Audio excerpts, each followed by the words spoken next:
Hello दोस्तों, स्वागत है आपका मेरे नए वीडियो के अंदर। और आज हम बात करेंगे जो एडवर्टीजमेंट आते रहते हैं, जिन्हें बहुत सारे सेलिब्रिटीज़ हमारे सामने जो है टीवी पे दिखाते रहते हैं और उसको उनको प्रमोट करते रहते हैं। और आज ही जानेंगे कि क्या सचमुच में वो उतने हेल्पफुल या उतने हेल्दी वो एक्चुअली हैं कि नहीं है। वैसे तो हर कोई बोलेगा नहीं यार ये इतने हेल्दी नहीं है, लेकिन फिर भी जो पब्लिक है वो काफ़ी ज़्यादा कंज्यूम करती है, क्योंकि जिस समय हम लोग उसको उनको परचेज करते हैं तो हमारे दिमाग में कुछ अलग ही एक नज़रिया रहता है जिसके थ्रू हम लोग उसको परचेज करते हैं। जैसे कि अगर आप देखेंगे कि रिसेंट में पहले बहुत सारे जो एक्टर्स हैं, चाहे अक्षय कुमार हो चाहे अजय देवगन हो, गुटखा वगैरह इन सब चीज़ों को इतना ज़्यादा प्रमोट कर रहे थे। अभी क्या होता है वो जुबां केसरी वाला नाम से जो है वो कुछ भी एडवर्टीजमेंट करते हैं कि नहीं हम केसर का दम खा रहे हैं। अरे 5 रुपये में क्या केसर आता है क्या, या 10 रुपये में केसर आता है? क्योंकि मुझे नहीं पता एक्चुअली इसका प्राइस कितना है, जो भी वो पाउच आता है। लेकिन आपको इससे ये तो पता चल जाता है कि ये किस चीज़ के लिए है। ठीक है, ये एक्चुअली एक गुटखा का ऐड है। अब तुम उसको केसर बोल के बोलो या अमृत बोल के बेचो तो उससे कोई फर्क तो नहीं पड़ेगा। एक्चुअली तुम बेच तो तुम जो है एक गुटखा ही रहे हो। और उनका ये मानना नहीं हम लोग तो केसर का ऐड कर रहे हैं। अरे केसर का ऐड करने के लिए आपको कुछ और बताना पड़ेगा। ठीक है, उसकी पैकिंग सेम है, डिज़ाइन सेम है, सब कुछ सेम है, और वही चीज़ गुटके में आ रही है, तो इनडायरेक्टली आप गुटके को ही प्रमोट कर रहे हो। ठीक है, फिर उनका ये रहता है हर कोई बंदा पैसा कमाना चाहता है, उसमें क्या है, हम लोग भी कमा रहे हैं, क्या ही इशू है। ठीक है, ये तो लोगों की अपनी मर्जी है कि वो खाएं या ना खाएं।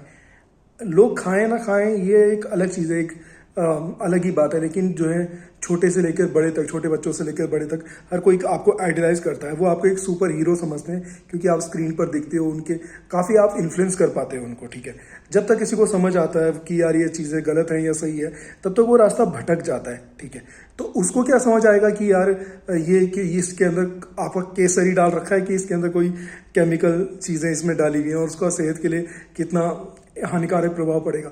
और आप देखेंगे जैसे गुटखा वगैरह ये जो चीज़ें हैं, ये मुझे नहीं लगता कि बहुत ज़्यादा पढ़े लिखे वर्ग के लोग वो लोग खाते हैं। वो जो इलिटरेट रहते हैं या जो गांव में रहते हैं या शहरों में भी जो मजदूरी वगैरह करते हैं, जो मास पब्लिक है, वो इसको ज़्यादा कंज्यूम करती है क्योंकि उनको उतनी अवेयरनेस भी नहीं होती और एक टाइम के बाद जो है उसकी आदत भी लग जाती है। ठीक है, तो फिर वो छूटना मुश्किल होता है। और वही इनकी मेन पब्लिक होती है जो कि मेन पब्लिक है इंडिया की, जिससे पूरा नेशन एक्चुअली चलता है। हर चीज़ को बनाने में उनका काफ़ी ज़्यादा कंट्रीब्यूशन रहता है। तो ये एक्चुअली उन लोगों को बीमार कर रहे हैं। लेकिन ये तो चलो गुटखा है, हर किसी को पता है कि यार ये तो खतरनाक ही है। लेकिन उसके अलावा भी अगर आप देखेंगे कि आप चॉकलेट्स के ऐड देख लो, आप कोई सॉफ्ट ड्रिंक के ऐड देख लो, कोई माजा वगैरह के ऐड देख लो, या कोई फ्रूटी वगैरह कुछ भी देख लो, जितने भी ये फ्रूट जूसेस वगैरह भी हैं, तो आप ये देखेंगे कि इनके अंदर जूस हो गया, इवन केचप में टमाटर हो गया, या किसी दूसरी चीज़ों में जो ये लोग क्लेम करते हैं उसमें उतना कुछ होता नहीं है।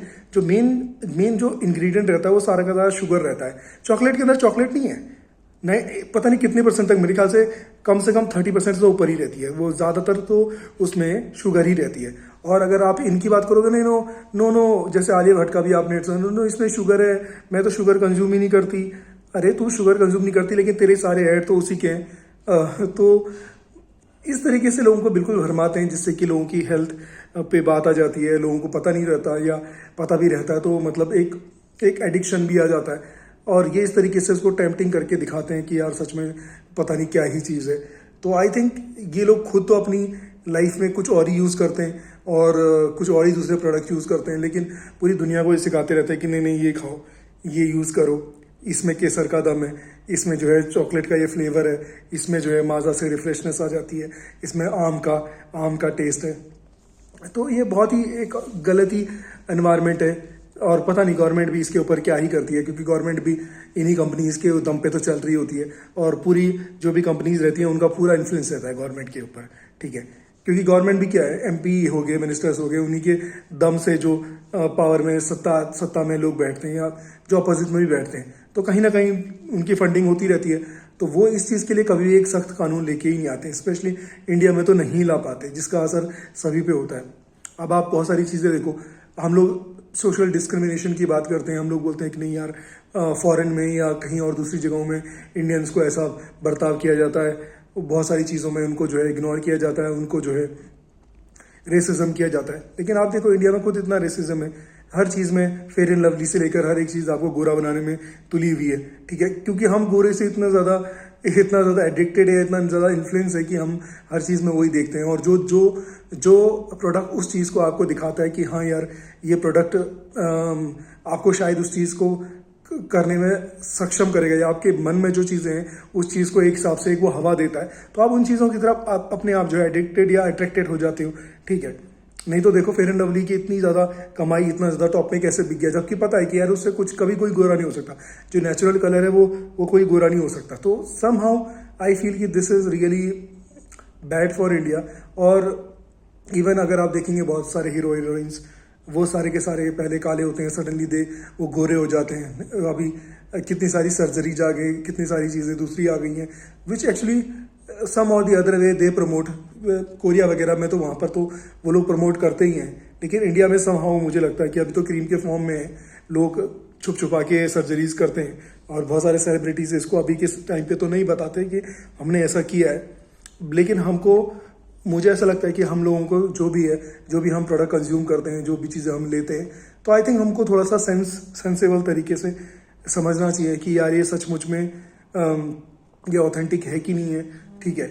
या अपने को नहीं भी पता तो अपने को ये देखना चाहिए कि हम उसके जो इंग्रेडिएंट्स देखें उसके अंदर क्या है क्या नहीं है, ठीक है, कितना उसके अंदर माल मसाला क्या क्या डाला हुआ है, कौन कौन से आइटम्स हैं। सो आई थिंक तभी अपने को कम से कम बिल्कुल ना से तो एक हद तक अपने को नॉलेज होएगी, जिसके बाद हम एक प्रूडेंट डिसीजन ले सकते हैं कि यार अपने को कौन से प्रोडक्ट कंज्यूम करने चाहिए, कौन से नहीं करने चाहिए, कौन सी चीज़ें अपने बच्चों को दिखानी चाहिए, कौन सी चीज़ अपने बच्चों से छुपानी चाहिए या उनको अवेयर करना चाहिए उसके बारे में।